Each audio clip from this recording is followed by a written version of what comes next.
Hey, what's up? This your boy Big Man, and welcome to the latest and greatest spot for hip hop news and updates. And what we're doing is we're continuing on with our series about the beef or slash Cold War between 1017, which is Gucci Mane's label, and CMG, which is Yo Gotti's label. Now, in the last part, we talked about the beef crossing over to the new school artists. We talked about Pooh Shiesty and Big 30, how Moneybagg Yo was involved. A lot of the things that they need to watch out for blowing up as young artists under these two labels who are at a Cold War, and how it's affecting the young rappers' careers so far. So if you want to hear about that, please check out part 1 in this link right here. And in this episode or part, what we're going to discuss is the relationship between Yo Gotti and Gucci Mane. We're going to travel back in time a little bit and discuss where the betrayal began, and how two former friends who are now bosses in the Southern hip hop world have ended their relationship and began a Cold War. This is a story about disrespect, backstabbing, and ultimately incarceration. Now, before we get into this, please make sure to hit that like button and make sure to hit that subscribe button, and let's get it. Now, back in 2008, Gucci Mane and Yo Gotti had an amazing relationship as far as hip hop is concerned. These guys were frequent collaborators, collaborating on many mixtapes, doing tracks together, and sharing the same studio on many occasions. The two were so in sync that they used to do each other's ad-libs on tracks. They even got together on a mixtape for DJ Drama that dropped in 2008, and it was one of the biggest mixtapes of the year, called Definition of a G. These guys were in sync, and it seemed like their bond and friendship could not be broken by anything. But the music industry has a way of tearing friends apart. Friendships don't last in the music industry for a bunch of reasons. The most important being fame and money. And fame and money didn't seem to be the thing that got in the way of this friendship to begin with. So from 2008 all the way to 2012, there wasn't any type of problem until the end of 2012 on 1017. Now, 1017 being October 17 is the day Gucci Mane decides to drop his mixtape. Now, in 2012, 1017, Gucci's mixtape is supposed to drop on a couple of platforms, specifically guaranteeing him a nice payday and making sure that he can push his label 1017 simultaneously with the release. What Gucci Mane didn't know is Yo Gotti would be releasing a mixtape on that very same day, and that would be the first battle in this Cold War. Gucci Mane felt betrayed by the fact that Yo Gotti was trying to leverage his fame and live off of Gucci Mane's name. Now, allegedly, Yo Gotti didn't see it that way, and he thought dropping his mixtape on the very same day as Gucci Mane wouldn't be a problem at all. Now, some believe that Gucci Mane is right. Everyone knows that his label is 1017. Why would anybody who's a friend of him and a frequent collaborator ever drop their mixtape on 1017 as well as Gucci? Yo Gotti obviously didn't see it that way, but maybe he was trying to get some type of fame off the fact that he dropped his mixtape on the same day as Gucci. He was probably thinking of it as cross-marketing. That's when you drop a product knowing another product is being dropped, and that way you can market them together. Gucci Mane would post his mixtape, and Yo Gotti would post his mixtape. What Yo Gotti didn't know is this infuriated the rapper Gucci Mane, and he took to the media to vent about it. Talking crap about Gotti and these other cats, and when I said Gotti was cool until he turned into a buster. Right. So I wasn't saying that we wasn't even cool. I said we was cool until this point right here. Right. But that's my point. So what actually happened at that point that you felt like that about Gotti? My main problem with him was they dropped this mixtape on 1017.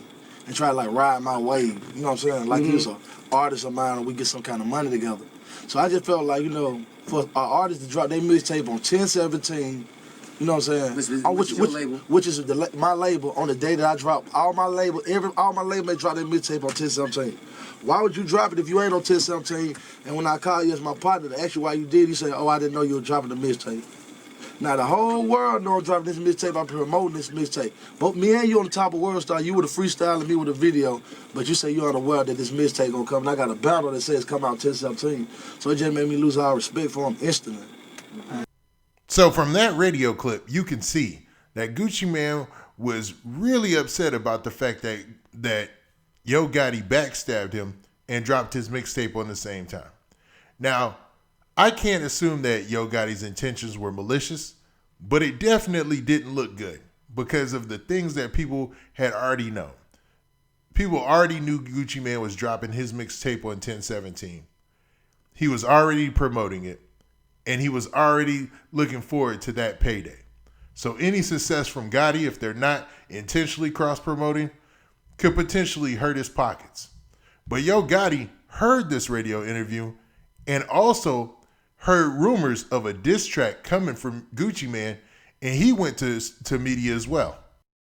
No matter he take the stand on it. You know how you'll be shocked like, whoa, you homie? Where'd that come from? I just you get what I'm saying? Caught you off guard. I hate making the back of the head. You know what I'm saying? A cheap shot. Yeah, it's more of a disappointment than anything. You know what I mean? Like I don't know if I'm more shocked that dude actually say my name in a song that's a diss record, or the reason why the people say he say my name. You get what I'm saying? Because them same dudes who hit me that was in the studio with him were like, you know, Holmes was talking like, I'm gonna keep dissing I'm gonna keep dissing everybody until they react. I'm trying to get this iTunes money and show money, and I'm like, for real?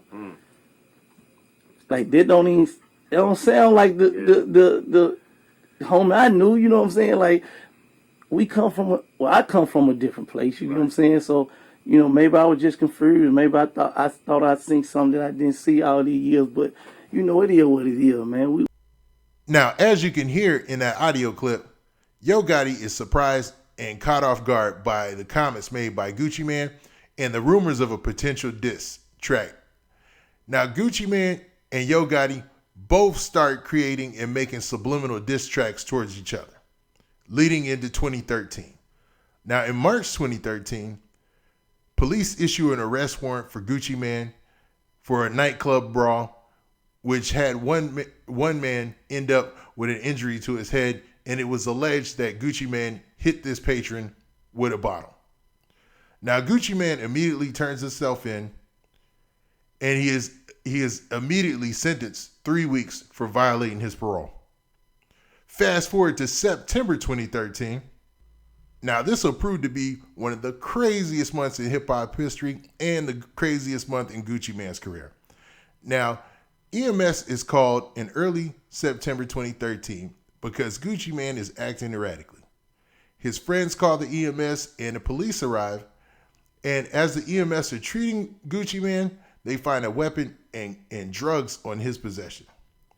Now, 2 days later, the same exact thing happens. During that same exact week, Gucci Mane takes to Twitter and airs out the entire industry.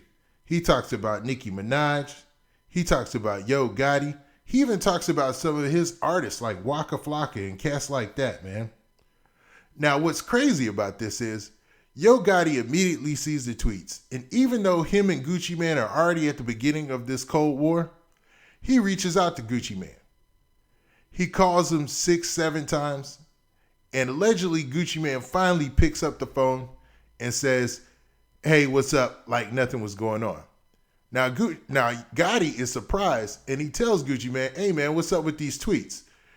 And Gucci Mane tells him, hey, man, you put Jeezy on that Racks Up remix, and he tried to kill me, so that's why I was mad at you. Now, this is one of the funnier moments in this exchange, but it shows that the level of where Gucci Mane's head was at the time. Now, Gucci Mane was no stranger to being arrested. But this would prove to be the final straw for the rapper. Even though his career was doing well, and he just recently started to court a young lady by the name of Keisha Dior at the time, who is a certified hustler as far as the music industry is concerned, and a fashion model at the same time. Gucci Mane and Keisha Dior's relationship will blossom into something less casual and more serious. Now, this is crazy because she had a past with dating none other than Yo Gotti, who is at this time a certified enemy in the music industry of Gucci Mane. But Gucci Mane is going to have to put all of those feelings on the back burner because as we fast forward to December of 2013, things get worse for Gucci Mane. Thanks for joining us. I'm Jovita Moore. An Atlanta rapper will spend 3 years in federal prison on gun charges. Radrick Davis is known as Gucci Mane. A judge sentenced him in federal court today. This is video of Gucci from a previous court appearance. He is a convicted felon. He pleaded guilty in May to waving a gun and making threats. After his prison time, he will spend 3 years on probation, and he has to forfeit all the guns listed in the indictment. So Gucci Mane's back is against the wall. He's just been sentenced to 3 years in federal prison, and he has to make up things quick. So what does he do? He reaches out to Keisha Dior and leverages on their new relationship. Rumor has it he left Keisha Dior with the bag, meaning all his assets to manage while he's locked away in prison. Now, he's putting a lot of trust in a brand new relationship, and this move proves to be the smartest one that he ever made.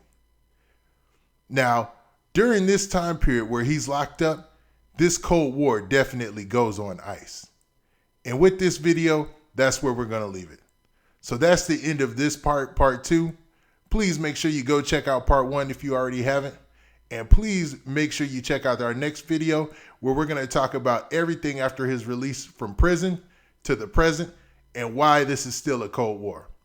Hopefully you enjoyed that. This your boy Big Man. Please make sure you hit that like button and please make sure you hit that subscribe button because your boy putting in work over here. And we out of here. Peace.